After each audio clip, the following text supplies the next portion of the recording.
Good morning, everyone. Adele here from Your Healing Path and Dare to Be Authentic. A couple of minutes late, sorry. Making an attempt to tame this unruly head of hair that I have.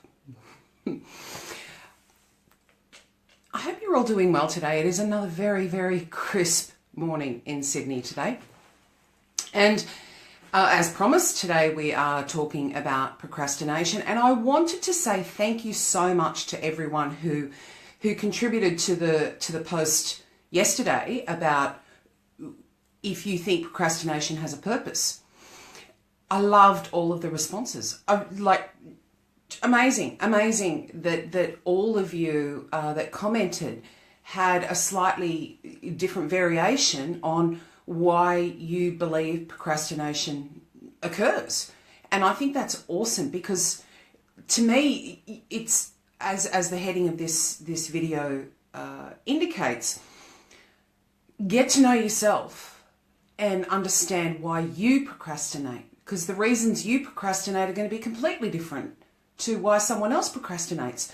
So for so many of you to have identified an aspect of yourself that potentially could be the reason that you procrastinate, it's awesome. Fabulous. Now, for those of you that have been in the group for a long time, you'll recall that I think it was actually the 28th of February. We addressed procrastination then as well, and I created a flowchart. I love my charts. I do. I love my charts. Now, what I've actually done is I've modified this to incorporate all of the aspects. Hello, Doors. To incorporate all of the aspects that people commented on yesterday. So I will repost the updated version.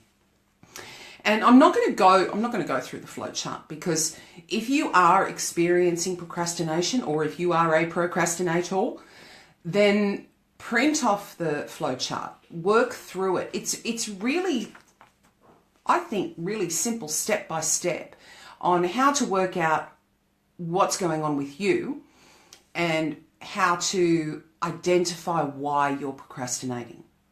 So thank you, Doz. I love my charts too. I haven't done one in ages. So this one's now been updated. When you print it out, what you'll see is that, as with any and every issue that we address, there are two key aspects. There is the heart-mind aspect, which is all about emotions and feeling. And then there is the brain-mind aspect, which is all about thinking and logic. So when you're looking at procrastination, what is it that's stopping you? Is it the heart-mind aspect, or is it the brain-mind aspect? Is it the feeling aspect, or is it the not having the knowledge aspect? So that's what you'll see, pretty much broken down, the emotional aspect and the thinking aspect, or the logic aspect. So what I found really interesting about all the comments that came through yesterday are that so many of them, there were a few that were to do with the logical thinking aspect of it, by all means, but a lot of it was to do with, how you feel about it. And it's such an important part of it. If something doesn't feel right, then the likelihood is that something about it that is the aspect that's possibly stopping you from moving forward.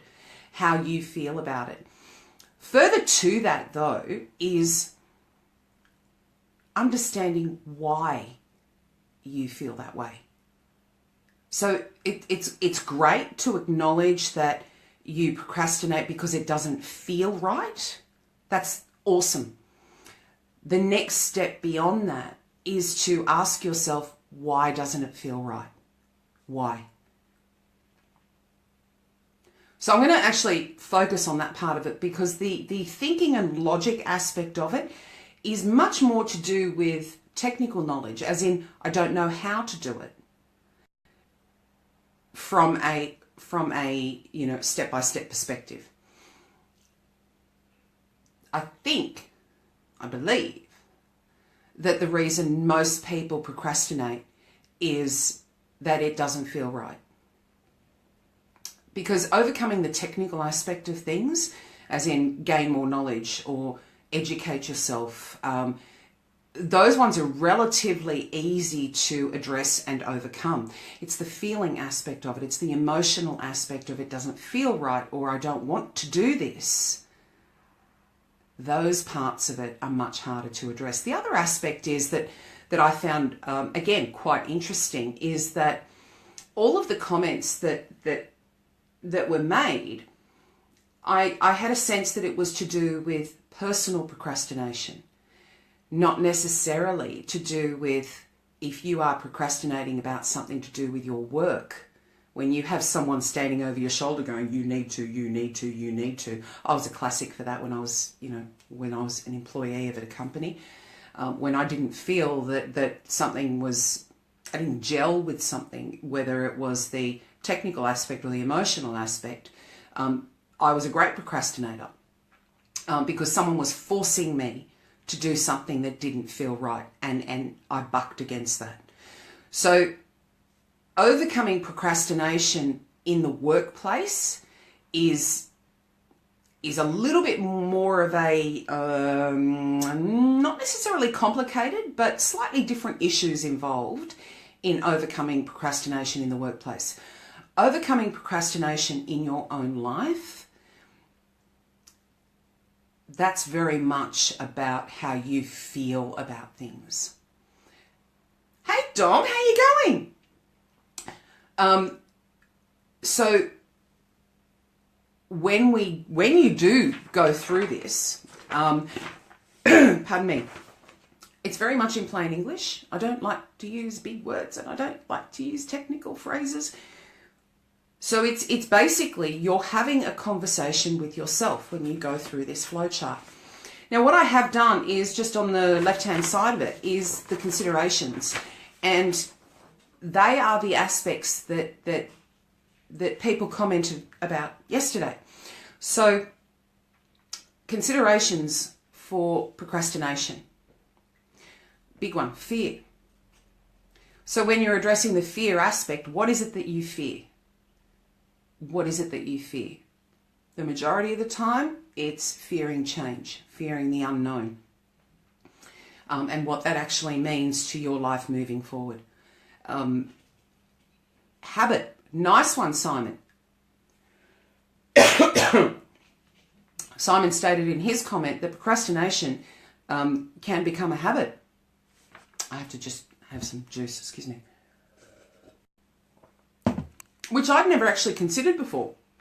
And so I thought that was a really tickle in the throat. A really, really, really valid point. You know, you can become a habitual procrastinator and you can continually come up with excuses or reasons for not doing something, so that procrastination, rather than decision making, becomes your go-to.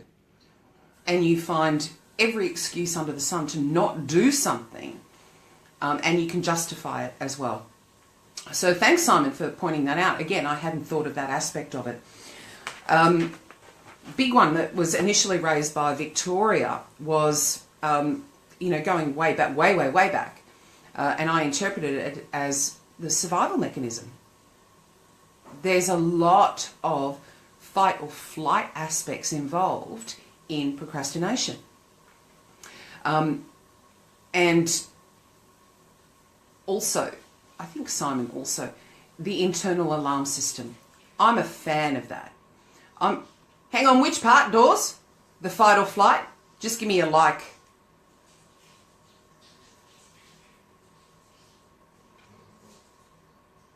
Okay, I'm going to keep going.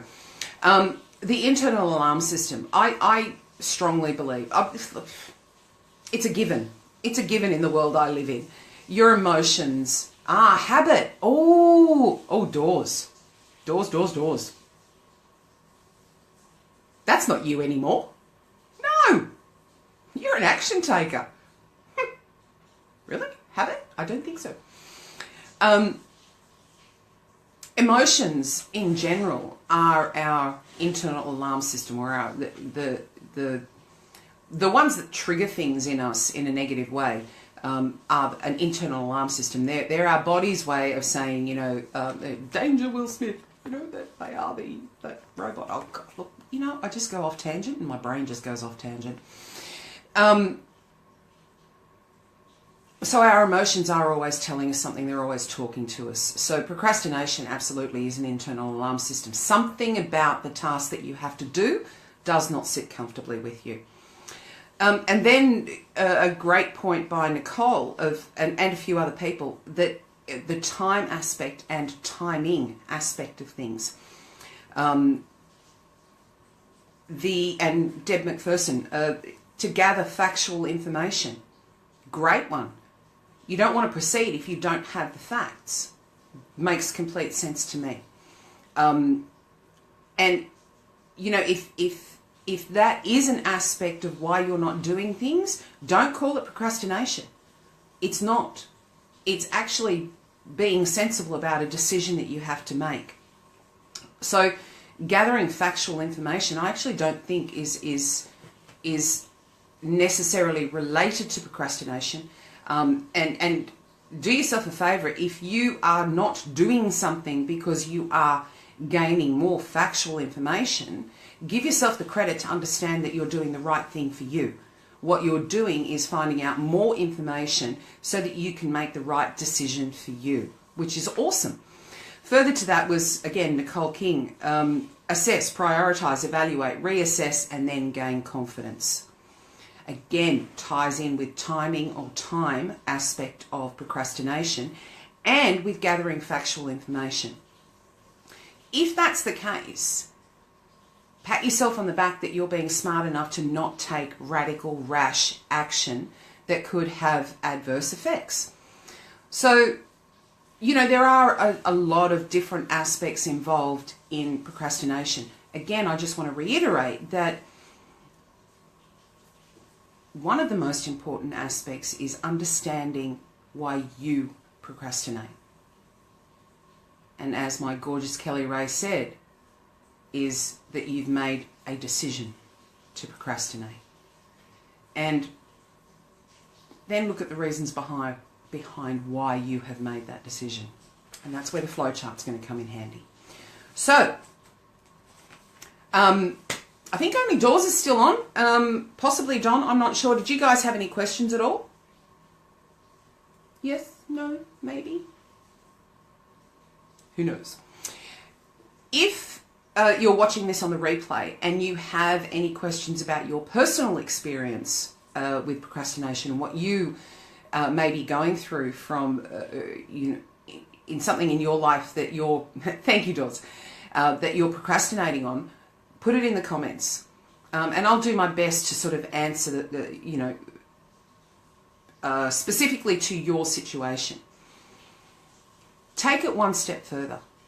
If you are a serial procrastinator, if you are having difficulty making decisions, if you're feeling stuck and you don't know what to do next, how you need to proceed, book some time. Book some time. Again, I will put the link back in the description of the post for a breakthrough call. So simply click on that link, select a time. You do have to answer some questions because even though I am intuitive, it's good to have a starting point so that when we get on the breakthrough call, we get straight into what you're experiencing and what you can potentially do to move beyond into what you actually want. So I think that's it for me.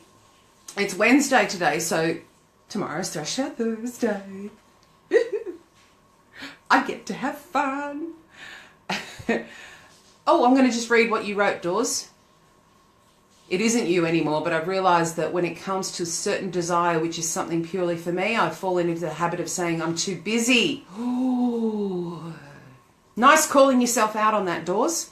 And just in, and you've heard me say it 1,000 times, just in acknowledging that you are displaying that behaviour, you've already started to overcome it. So you've already set up the system that goes, hang on a sec, am I actually too busy? Or is there something else? So purely in acknowledging that, you know, you're stopping yourself from doing something that you desire by using the excuse of I'm too busy. Purely in that acknowledgement, you have taken the step in overcoming that. And kind of have some ideas about what that is. So maybe we should chat really soon again. Yes. Okay, guys, have a fabulous rest of the day, Wednesday, and tomorrow is Thrashed Out Thursday, and I will post reminders in the group about that later on this afternoon. Friday, we will be talking about overthinking, because procrastination, Facebook ate your comment. It's doing some very strange things lately, Dawes. It really is doing very, very weird things. Friday, we will be talking about overthinking. Procrastination and overthinking are like this. They're like best buds. And as a result of procrastinating, you do tend to overthink because you're trying to find answers. But we will talk about that more on Friday. In the meantime, today, please go print it. I'll upload this new version. Print out the flow chart and work through it. Even if you're not experiencing a particular procrastination issue, think about something in the past or think about something that's coming up that you're a little bit nervous about.